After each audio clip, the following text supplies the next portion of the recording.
Donc tout ça pour dire que cette étude, forcément, est-ce que c'est vraiment une étude? Je vous le donne en mille, c'est pas une étude, c'est un rapport préliminaire et l'avantage, c'est que, ResearchGate, ils acceptent tout et n'importe quoi.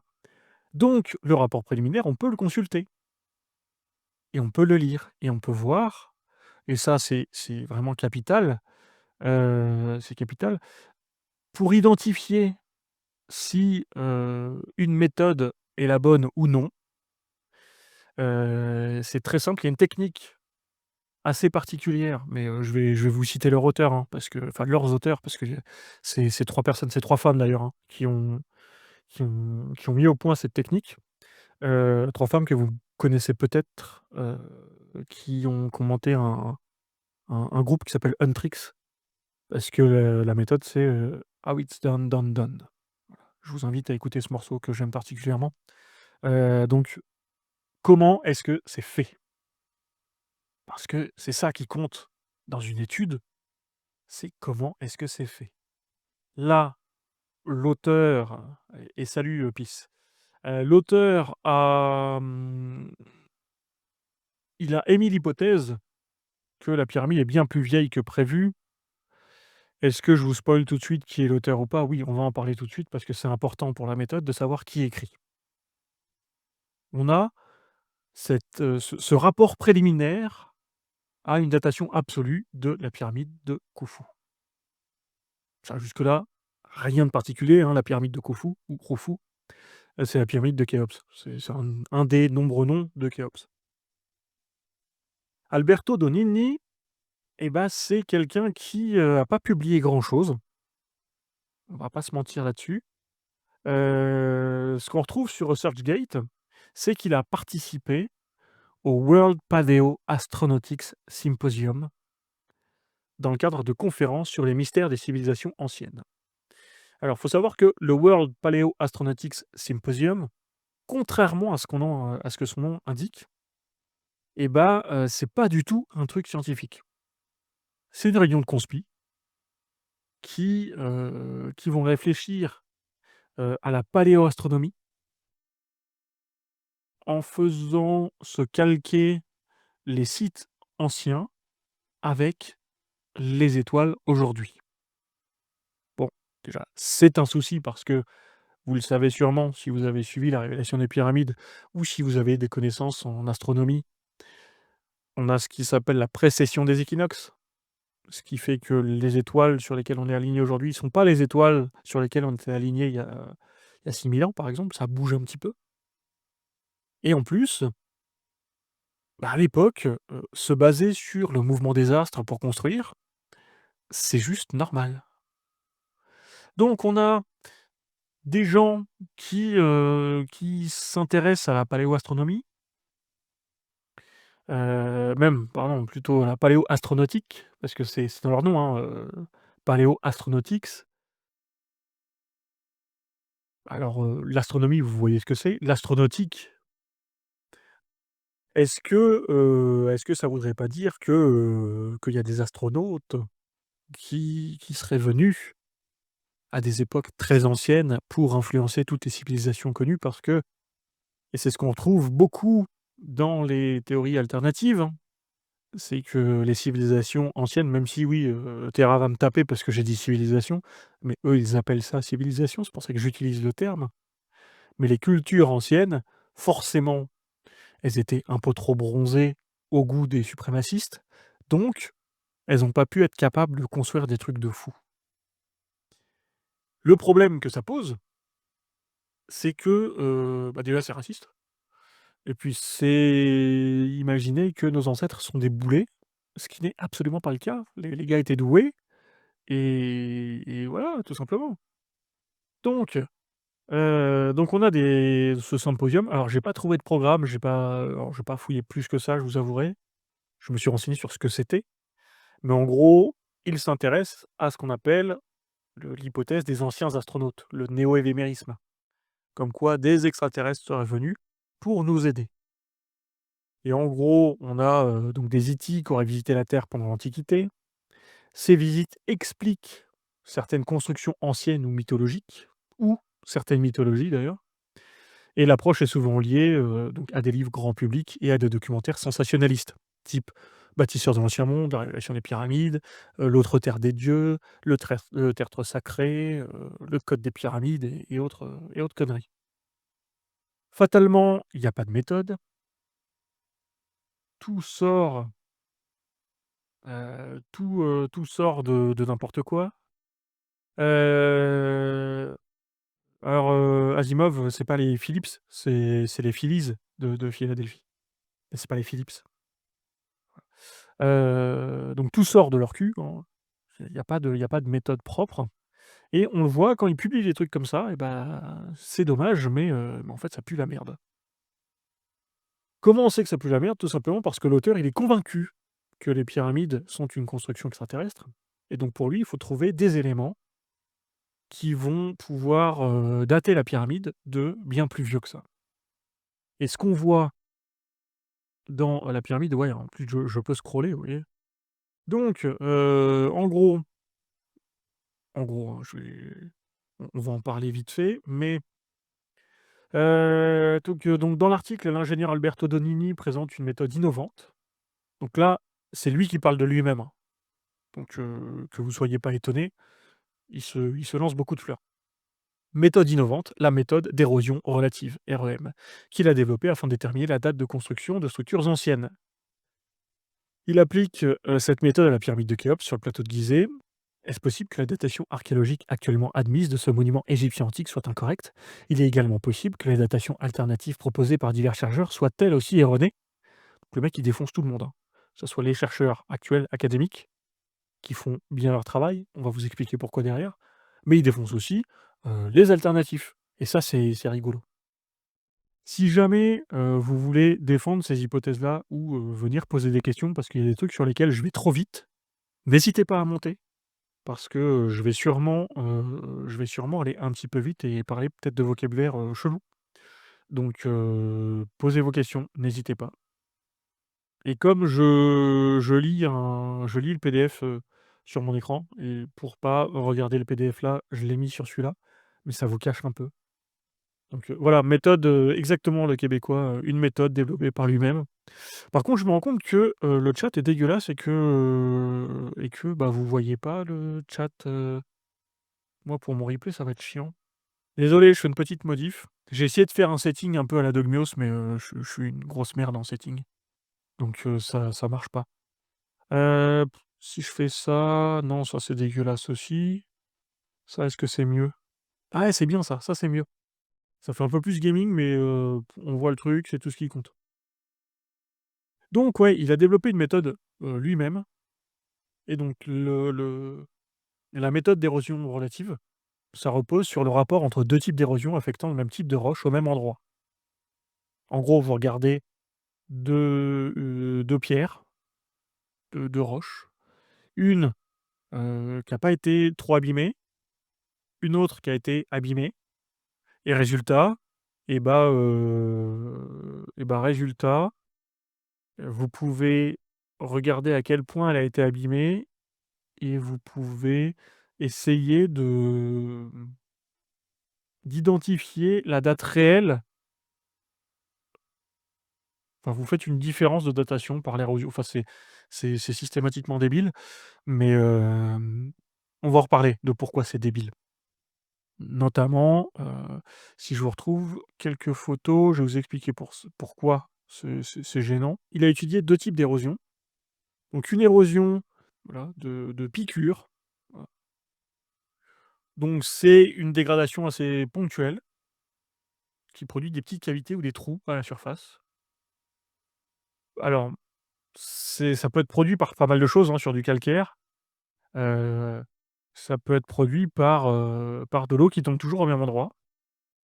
Ça peut être produit par des agents chimiques ou par des actions physiques, à savoir le gel des gels ou, des racines d'arbres ou des plantes, ou donc c'est souvent, c'est dès qu'on a de l'eau, et pas de l'eau déminéralisée, hein, mais qu'on a de l'eau de la nature, forcément, ça fait ce genre de petites cavités, et quand la cavité commence à se faire, bah, la cavité continue à se faire. Il y a pas de surprise.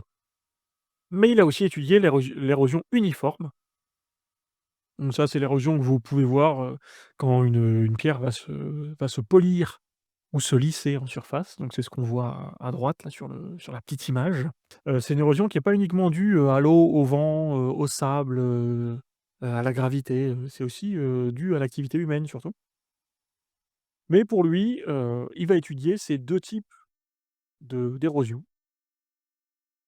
Donc il explique un peu, en gros, les temps de la démolition de la pyramide. Et il va se baser là-dessus pour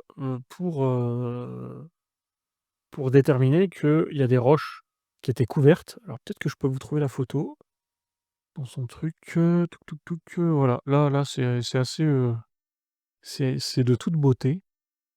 En gros, là, on a une roche, alors vous la voyez là, point, je bafouille, je vais reprendre tranquillement. Vous ne la voyez pas très bien sur l'image, mais en gros, on a un bout de parement qui était recouvert visiblement, avant ça, et donc il y a eu de l'érosion à droite du parement. Ce côté-là, vous avez un bout de parement, non mais je veux pas faire ça, un bout de parement qui n'a pas subi, enfin qui a subi l'érosion parce qu'il n'était pas couvert, pardon, et là vous avez un bout de parement sur lequel il y avait, des pierres jusqu'en, 1303 d'après d'après Alberto. Bon, c'est pas con comme méthode, pour comme postulat de départ, c'est pas con. Mais ça ne fait pas tout. Tiens, hop, il y a Terra qui est là, ça c'est hop, je t'ai accepté Terra. Bienvenue Terra. Et bonsoir, c'est toujours un plaisir, hein, de te voir en live. Et bah, c'est toujours un plaisir de te voir appliquer. Moi ça voilà, j'aime bien ça. J'ai agrandi le chat sans faire exprès. Voilà, bon, bah, le chat comme ça vous voyez en plus gros, que si vous voulez dire des bêtises, abstenez-vous. Voilà. Sur la photo de droite, on voit pas des traces de burin. Alors sur la photo de droite, est-ce qu'on voit pas des traces de burin? Te te te te te te te ça dépend où. Tu les vois où Mmh. toi, sur le Sur la, comment ça s'appelle? L'angle qui fait la pente de la pierre, là, j'ai l'impression de loin, mais oh non, je là pense là pas. Non, non, enfin, non? je pense pas que ça soit des traces de burin. Mais en gros, bon, il a comparé les érosions, différentes selon lui, et pour ça, il a pris 12 points autour de la pyramide. Bon, 12 points, c'est pas beaucoup déjà, Ouais, c'est pas beaucoup. de la pyramide, Sachant que ce monsieur a très, très envie de prouver au monde que ce sont des extraterrestres qui ont bâti les pyramides, 12 points, c'est vraiment pas beaucoup. Donc déjà, du point de vue de la méthode, c'est pas fifou. Ensuite, ça, c'est le genre de truc qu'il a pu faire en mode, est-ce que, l'érosion, ouais, alors sur cette image-là, on voit pas beaucoup, mais en gros, il y a une séparation ici. Ce que j'ai entouré avec mon curseur, c'est un bout de parement qui a été à l'air libre depuis le début, à peu près, et ce que j'entoure à gauche maintenant, c'est un bout de parement qui a été couvert jusqu'à 1303. Bon, il y a plusieurs choses qui posent problème, et ça vient de la méthode en elle-même. Parce que je vous l'ai dit, il étudie l'érosion via du pitting, donc de la piqûre, et je vous l'ai expliqué, c'est du calcaire. Le calcaire, il est très sensible à l'érosion, en général, sauf la pierre de Caen qui est un peu exceptionnelle, mais ça, c'est pas le débat. Mais en gros, l'eau avec, des sels minéraux à l'intérieur peut attaquer du calcaire. L'eau qui tombe, genre au hasard, les orages qu'il y a tous les étés en Égypte, plus le climat de steppe qu'il y avait à l'époque de la construction des pyramides, Bah, c'est pas le climat actuel, donc oui, forcément, l'eau peut attaquer, fatalement. Le gel-dégel peut attaquer. Vous imaginez bien qu'aujourd'hui, bon, le gel-dégel fait un peu moins de dégâts parce qu'il y a eu un réchauffement, mais le gel-dégel a existé, hein, sur 4 000 ans, c'est pas rien et donc fatalement, un bout de parement qui aurait été couvert pendant 6 siècles, il a moins pris dans la gueule par rapport au gel-dégel, par rapport à la flotte et autres. Ce qui veut dire que c'est pas parce que c'est beaucoup plus usé que c'est beaucoup plus vieux. C'est peut-être juste beaucoup plus usé parce que, dans le même temps, il y a eu des accroches. Tu des je vous le dis, hein, dès qu'une première cavité se forme et bah, c'est le début de la fin pour la pierre et c'est comparer les 2, bah, ça veut absolument rien dire, surtout dans des zones aussi petites. Parce que là, ce que je vous montre, c'est des trucs où, si je ne dis pas de conneries, ils constatent des différences de l'ordre de, 10 mm3. Donc évidemment, il y a une différence d'érosion, ça c'est clair. Ce qui est pas forcément pris en compte, c'est que, il faudrait que je vous fasse un dessin pour ça, ce serait plus simple. Hop, je vais faire ça rapidos. Je laisse Terra vous chanter une chanson et je vous fais un dessin. Ça va être très schématique. Bah, on est encore face à des articles qui font du sensationnalisme et du putaclic, hein, heu, avec, des pseudo-archéologues, qui sont pris au sérieux, mais c'est pas la vérité scientifique, qui prime, pour ce genre de Alors lui, c'est même pas un c'est mê il se prétend pas, archéologue, hein. Lui, il est c'est un ingénieur, mais il se prétend absolument pas archéologue. d'accord. Ah non, il a une thèse de géologie en ingénierie, je sais pas quoi. En gros, là, je vous ai fait le dessin rapidos, hop, voilà, hop. Je vous montre pas mes notes parce que c'est le prochain nettoyeur qui est derrière cette page. Spoiler alert. En gros, ce qu'Alberto a identifié, c'est que là, c'est un peu moins c'est un peu plus abîmé que là. Pourquoi?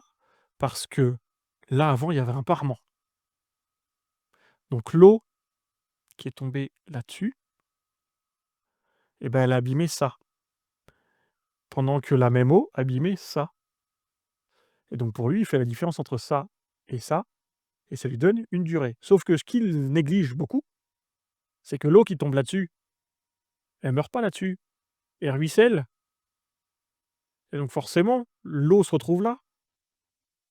Donc ce qui est pas compté dans cette, étude, relative de l'érosion, c'est que toute l'eau qui tombe sur le parement et qui pendant 675 ans ruisselle sur le côté où il y a pas de parement et bah, c'est double dose d'érosion pour, le parement, enfin pour le pavage qui est pas protégé. Ça, c'est un gros biais méthodologique et ce truc-là, il en parle pas du tout dans son étude. Donc on a donc là, c'est le deuxième biais méthodologique, hein, quand même. On a le premier qui est, le faible nombre de points étudiés. Le deuxième, c'est: «Ouais, il y avait un parement, mais on prend pas en compte le fait que, l'eau a ruisselé sur le parement pour abîmer beaucoup plus les autres trucs, enfin le pavage qui est en dessous». Il a comparé alors ça aussi, ça c'est magique et j'adore cette image. En gros, heu, il a pris au pied du parement, il a regardé la pente et il a vu où la pente devait, s'arrêter et il a calculé aussi, là, il y a un petit carré, hein, il y a un petit rectangle ici que je vous entoure à l'image de droite. Il a regardé ici, en gros, l'érosion obtenue par l'eau qui ruisselle sur le parement. Donc ça, c'est censé contredire ce que je viens de vous dire. Sauf qu'il y a pas que ça qui a abîmé le pavage. C'est qu'on a des années de passage, on a tout le sable, enfin, on a plein de choses et tout ça, ça fait que son étude, bah, elle vaut pas grand-chose et le fait de prendre 12 points, ça ressemble étrangement à du cherry picking. C'est ça le gros problème. Parce qu'il va évaluer un taux d'érosion et son taux d'érosion va être, comparé à l'usure de certaines pierres, mais si on remonte bien, si on remonte bien de ce côté-là de la pyramide et ça, je vous laisse regarder un petit peu, le nombre de points. Alors je vais vous le dire, hein, il y a un point au sud, il y a 2 points à l'est, il y a 5 points très rapprochés au nord, au nord-est et il y a 4 points sur la face ouest. Alors, si on étudie une érosion due à la flotte, déjà les 5 points qui sont très rapprochés au nord-est, bah, ils valent pas grand-chose parce que si l'érosion ici a été un peu plus intense qu'ailleurs et bah, 5 points aussi rapprochés, ça sert à que dalle. Le principe de faire beaucoup d'échantillons, je vais les appeler comme ça parce que en science, ça s'appelle des échantillons. Là, il peut pas les nommer comme ça parce que c'est des observations visuelles avec des mesures faites à l'arrache parce qu'il a pas le droit de faire une étude autour de la pyramide. Il a pas obtenu les autorisations nécessaires à faire ça. Donc il y allait avec son petit rugosimètre, ouais, si, c'est ça, ouais et il allait voir, la rugosité du sol et voir de combien ça s'était creusé. Mais les 5 points qu'on a ici, ils sont représentatifs de que dalle. Il aurait pu juste prendre le 3, ça aurait fait pareil. Parce que quand on veut prendre des points, la face ouest, même si, elle est escalée parce qu'il y a que 4 points, au moins on a un petit peu de tout. On a très au nord, on a quasiment très au sud de la face ouest. La face sud, c'est de la merde. Il y a un seul point, ça vaut que dalle. La face est, il y a 2 points, ça vaut rien non plus. Et moi, ça me pose beaucoup de problèmes dans sa méthode. On en revient au cherry picking. Et donc il étudie donc, l'érosion, machin, il est très content. Il fait des photos un peu à l'arrache. On n'a pas le problème de son étude préliminaire, c'est que, sa méthode n'est pas exceptionnellement bien décrite. On va pas se mentir là-dessus. Enfin, il donne ses mesures, mais à part dire, «Ouais, j'ai utilisé un rugosimètre», on n'a pas le il manque beaucoup de choses qui sont importantes dans une étude scientifique, notamment, par exemple, le matériel utilisé et ça, Alexis pourrait nous en parler en anthropo. Donc il prend des photos, machin, il est content, voilà et ce qui est intéressant, c'est sa conclusion, forcément, parce que, dans sa conclusion, il va très, très vite.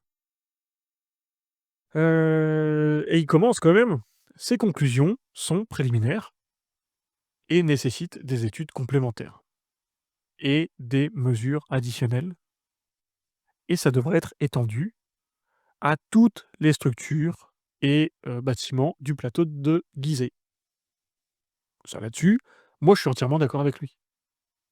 C'est que ces études sont préliminaires. Pour le moment, c'est de la merde parce qu'il y a pas assez de points de référence. Il y a du cherry picking et on ne sait pas vraiment avec quoi et comment il a mesuré. Donc il faudrait faire plus d'études. Ça, je suis entièrement d'accord avec lui. Il va continuer ses recherches et il invite les archéologues du monde entier à collaborer à de futures études. La méthode REM là, heu, elle est pas faite pour déterminer une date précise de construction pour les constructions anciennes, mais ça identifie, des intervalles, temporels, ouais, des intervalles temporels et ça donne des probas, d'intervalles. Ce que lui finit par dire, c'est que, la pyramide de Khéops date d'environ 23 000 avant Jésus-Christ et que le pharaon Khéops a restauré un monument bien plus ancien. Ça impliquerait l'existence vers 20 000 avant Jésus-Christ d'une civilisation en Égypte capable de construire au moins la pyramide de Khéops. C'est ce qu'il nous dit. Est-ce que je peux être chiant? Tu peux être chiant, il y a pas de souci. A-t-il utilisé le mot civilisation? Ta ta ta ta ta ta tam, hem, it can be concluded that around, 12,000 years, pardon, 20,000 years before Christ, there existed a civilization in Egypt capable of constructing at least the Khufu pyramids. Il l'a utilisé. Bon, c'est déjà on peut déjà émettre des doutes sur sa rigueur historique. Mais en gros, ce qu'il nous dit là, ce qui est assez intéressant, c'est qu'il nous dit, hem: «It is therefore plausible that the pharaoh Khéops merely renovated the Khufu pyramid». Pourquoi est-ce que des gens disent que la pyramide de Khéops a pu être rénovée et non pas construite par Khéops? Parce que ça fait trop de pierres à lever et qu'il y a des pierres qui sont trop lourdes. Le problème dans ce moment-là, c'est qu'il y a 2 problèmes qui se posent. Construire une pyramide, c'est facile, c'est un tas de cailloux. Mais pour ceux qui ne reconnaissent pas la méthode scientifique, heu, la question se pose de comment est-ce qu'on a réussi à lever des pierres aussi haut? Moi, j'ai rien contre. On n'a pas les machines, enfin les machines, on n'a pas retrouvé de machines de levage. On a plein d'hypothèses pour tracter des pierres et pour hisser des pierres. Ça se fait très bien, il y a aucun souci. Mais, on n'a pas de traces de machinerie. Soit. Donc moi, j'accepte la question. Il y a pas, il y a pas de problème là-dessus. Mais pour eux, pour ceux que j'appelle les conspis, comme on n'a pas de preuves matérielles de machinerie et qu'ils disent que c'est trop compliqué à faire, Khéops n'a pas pu construire la pyramide. Tout simplement parce que enfin les ouvriers employés par Khéops n'ont pas pu construire la pyramide. Tout simplement parce qu'il y a des grosses pierres très lourdes, en granit, de Toura, qui ont été levées trop haut pour eux.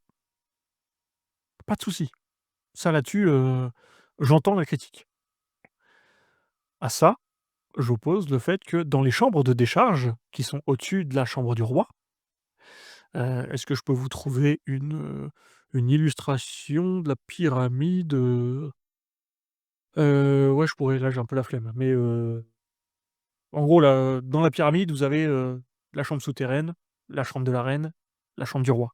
Ça fonctionne comment? Bah, c'est des blocs qui sont en chevron, donc comme Citroën, si vous voulez. Le principe d'un chevron, c'est comme, les arcs, dans les églises. C'est que, le poids de la pierre qui est au-dessus se répartit sur les côtés. Les chevrons, c'est fait pour que le poids de la pyramide n'écrase pas la chambre du roi. Donc le poids de la pierre qui est au-dessus de la chambre part sur les côtés. Là-dessus, je vous apprends mais là, vous devez être en train de vous dire: «Mais pourquoi est-ce que ce con, il nous parle des chevrons alors que, il vient de nous dire que, il comprenait qu'on puisse avoir des questions concernant le transport de dalles de granit de 70 tonnes». Parce que oui, c'est 70 tonnes, hein, les dalles de granit qui font les chevrons, et la chambre du roi. C'est pas rien, c'est lourd. Ça, j'en ai bien conscience. Et ben, pourquoi je vous dis ça? Parce que tout simplement les, mmh, les chambres de décharge, on appelle ça, là où il y a les chevrons, les chambres de décharge, parce que ça sert à décharger la masse qui est au-dessus de la chambre du roi sur les côtés. Hem, ces chambres de décharge contiennent pas mal de hiéroglyphes. Parce que les ouvriers qui ont bossé, ils ont voulu laisser leur nom, ou alors on a laissé les noms des ouvriers sur les pierres pour leur indiquer quelle était leur tâche du jour. Et les groupes d'ouvriers, on appelle ça des filets. Et ces groupes d'ouvriers, ils portent des noms. Il y a l'équipe de Khéops, il y a l'équipe de Medjeddou, il y a l'équipe de Koufou et le problème c'est que, dans la chambre de décharge, dans les chambres de décharge qui ont été ouvertes, heu si je dis pas de bêtises, à l'explosif par, sir, Wise,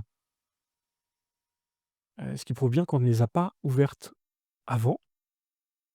Eh bien, comment est-ce qu'une, culture extraterrestre, il y a 23 000 ans, pourrait avoir construit la pyramide en inscrivant à l'intérieur les divers noms de Khéops qu'on ne connaît que depuis Khéops et qu'on ne connaît, nous, archéologues, que depuis les fouilles récentes? Si Khéops a été capable de dire à ses ouvriers de démonter le haut de la pyramide pour accéder aux chambres de décharge, pour y inscrire son nom et a été capable de leur dire de remonter la pyramide après que les noms étaient inscrits. Alors, les ouvriers de Khéops ont été capables de déplacer les charges les plus lourdes et de déplacer les charges dans les endroits les plus galères de la pyramide, c'est-à-dire tout en haut. Bah, rien que ça défonce l'hypothèse du réemploi après une construction d'une civilisation venue d'ailleurs.